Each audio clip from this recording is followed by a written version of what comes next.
انسان کا رزق اس تک پہنچانے کا جو نظام اللہ تعالیٰ نے بنایا ہے، اگر آپ اس پر غور کریں تو انسانی عقل دنگ رہ جاتی ہے کہ چیز کہاں اگتی ہے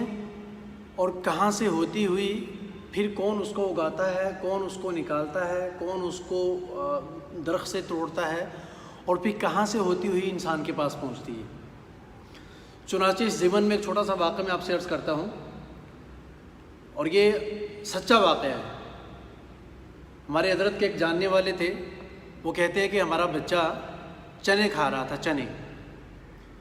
تو بچوں میں عام طور پر عادت یہ ہوتی ہے کہ وہ چنے کبھی کبھی کھاتے کھاتے اوپر پھینکتے ہیں اور منہ کھولتے ہیں، پھر اوپر سے منہ سے کیچ کرتے ہیں۔ تو بچہ اس طریقے سے چنے کھا رہا تھا، تو چنے کھاتے کھاتے اچانک اس نے ایک چنا اوپر پھینکا اور جیسے اس نے منہ کھولا تو بجائے منہ میں جانے کے اس کی ناک میں چلا گیا۔ اب جب وہ چنا اس کی ناک میں گیا ہے تو اب وہ بچہ ہے، اس کو عقل تو اتنی زیادہ نہیں ہوتی، تو چنانچہ اس نے اس چنے کو نکالنے کے لیے انگلی ماری۔ اب جب ناک میں انگلی ماری تو وہ اور اوپر چلا گیا۔ اب وہ ڈر گیا، گھبرا گیا تھوڑا سا، تو جب وہ گھبرایا تو اس نے پھر اور زور لگایا۔ جب وہ اور زور لگایا، بجائے نیچے کو کھینچنے کے، وہ اس نے اور اوپر جا کے یہاں اٹکا دیا اس کو۔ اب وہ نرم جگہ ہے، نکلنی مشکل ہو گئی، چنانچہ وہ رونا شروع ہو گیا۔ والدین آ گئے، پتہ چلا کہ کیا ہوا جی، چنا یہاں اٹک گیا ہے۔ تو انہوں نے بہت کوشش کی اور اسی وقت میں ان کی فلائٹ تھی، لاہور غالباً انہوں نے جانا تھا، بہت لمبی فلائٹ تھی ان کی۔ تو انہوں نے کہا چلیں ابھی بچے کو چپ کرایا کہ صبر کریں، ہم لاہور چلتے ہیں، وہاں ہمارے ایک ڈاکٹر ہیں، اس کو دکھا دیں گے۔ چلے گئے لاہور پہنچے ہیں، ڈاکٹر صاحب کو بتایا کہ جی ہم اس سلسلے میں آپ سے ملنے آئے ہیں، تو بچے کا یہ مسئلہ ہو گیا۔ انہوں نے کہا آپ ایسا کریں، آپ باہر چمن میں بیٹھ جائیں، میں ذرا اندر سے فارغ ہو کر آتا ہوں، پھر بات کرتے ہیں آپ سے، بچے کو چیک کر لیں گے۔ اب یہ چمن میں بیٹھے ہوئے ہیں، باہر جو باغ گارڈن بنا ہوتا ہے نا، اس میں بیٹھے ہوئے تھے۔ تو اس میں بیٹھے بیٹھے اچانک بچے کو چھینک آئی۔ جب بچے کو چھینک آئی تو اس نے زور سے چھینک ماری تو وہ چنا اس کی ناک کے اندر سے نکلا اور نکل کر وہاں پر گارڈن میں گرا، اور اسی وقت ان کا وہاں پر ایک مرغا گھوم رہا تھا، اس نے آ کر فٹافٹ چونچ ماری اور اس کو نگل گیا۔ تو اس بات کے بعد ان کے باپ کے منہ سے ایک ہی جملہ نکلا کہ دانے دانے پہ لکھا ہے کھانے والے کا نام، کہ خریدا ہم نے اور کتنے ہزاروں میل دور ہم بیٹھے ہوئے تھے، بچہ کھانا چاہ رہا تھا لیکن اللہ تعالیٰ نے کہاں اس کو چھپایا، ناک کے اندر اٹکا دیا، اور وہ تھا اس کا نہیں، وہ کیسے کھا سکتا تھا؟ تو وہ ناک کے اندر رکھ کر اتنے ہزاروں میل کا سفر جہاز کے اوپر کر کے لاہور پہنچے ہیں، پھر وہاں جا کر اس نے چھینک ماری، اور یہ دانہ جو تھا یہ اصل میں مرغے کا تھا۔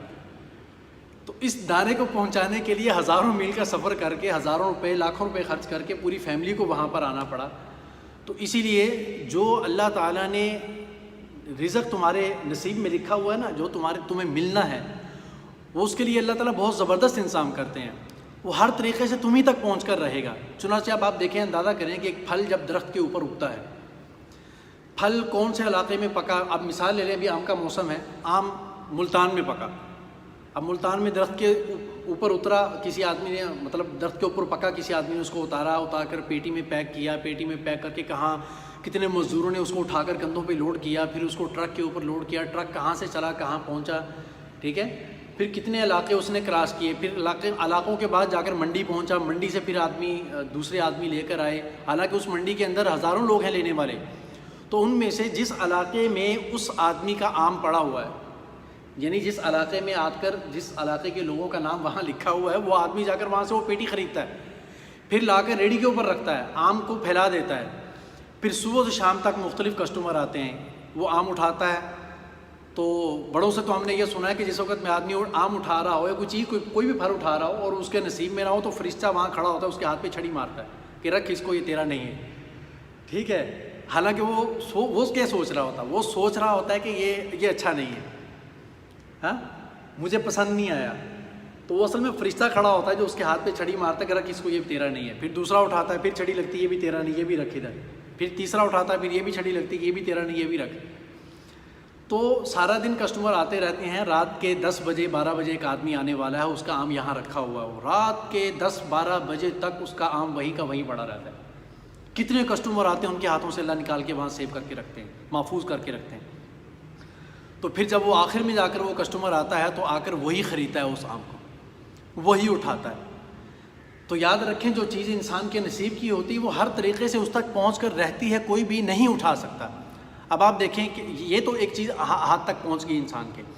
اب آپ دیکھیں کہ ہاتھ میں پہنچنے سے لے کر اس کے معدے تک جانے میں کتنے پروسیس ہیں۔ سب سے پہلے اس کے ہاتھ میں چیز ہے، ہاتھ سے وہ اندازہ کرتا ہے سخت ہے یا نرم ہے، خراب ہے یا صحیح ہے، ٹھیک ہے، نرم ہے یا گرم ہے، ٹھیک ہے۔ پھر اس کے بعد وہ اب جب منہ کے قریب کرتا ہے تو اس کی آنکھیں بھی اس کو دیکھتی ہیں صحیح ہے یا خراب ہے، پھر ناک اس کی اسمیل سونگتی ہے یہ باسی ہے یا تازہ ہے، پھر منہ میں ڈالنے کے لیے جب وہ یہ 32 سیکورٹی گارڈ کھڑے ہیں، ٹھیک ہے، ان کی چیکنگ ہوتی ہے، پھر اس کے اندر جاتی ہے منہ کے اندر، پھر وہاں پر آگے زبان ہے، زبان پھر اس کو چیک کرتی ہے کہ مال صحیح ہے یا نہیں، ٹھیک ہے۔ یہ سیم وہی پروسیس ہے جو کسی ایئرپورٹ پر یا کسی بڑی جگہ پر کوئی مال سپلائی کرنا ہو نا، یا بندوں نے کہیں جانا ہو، تو جیسے جیسے اس کا آگے اہم پوائنٹ آتا جاتا ہے سیکیورٹی اتنی سخت ہوتی رہتی۔ تو دیکھیں جہاں پر جو آخری پوائنٹ انسان کا آیا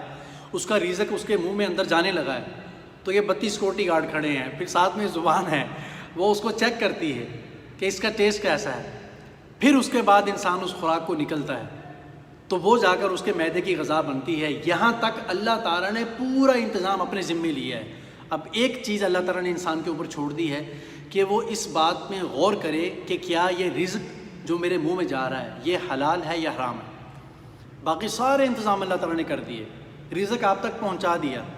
حلال اور حرام کی پہچان کرنا اور اس کا خیال رکھنا یہ اب آپ کی ذمہ داری ہے۔ بات سمجھتے ہیں کہ نہیں سمجھتے؟